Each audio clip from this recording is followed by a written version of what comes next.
আমি এই তো গতকালই ডাবিং শেষ করলাম অনুদানের একটা ছবি ময়নার চর, এবং এই 10 তারিখে আবার একটা নতুন ছবি যাচ্ছি রবীন্দ্রনাথ ঠাকুরের দেনা পাওনা।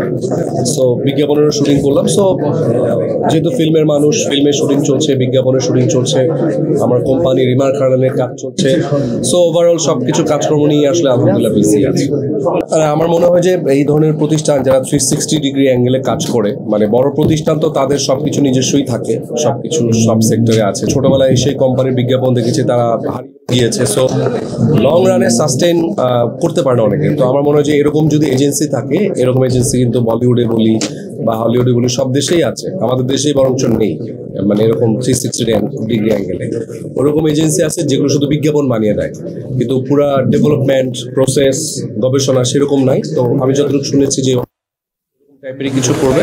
সো যারা একদম ব্র্যান্ড নিউ কোনো কোম্পানি, যারা ছোটোখাটো কোম্পানি আছে, তারা নিজেদেরকে যদি ব্র্যান্ড হিসেবে প্রমোট করতে চান, তো আমার মনে হয় যে এই ধরনের এজেন্সির মাধ্যমে বা ওনারা হয়তো বা ভালো কাজ করতে পারবেন। সো এটা খুব দরকার আমাদের বাংলাদেশে। বইমেলায় তো ইচ্ছা আছে, অবশ্যই যাবো ইনশাআল্লাহ একটা সুযোগ করে। কারণ আমি ছোটোবেলা থেকে সবসময় বইমেলায় যাই, ঘুরতে যাই, বই কিনি নিজে। সো এবারও ইচ্ছা আছে যে এবারে বইমেলাটা কীরকম হয় সেটা দেখার জন্য।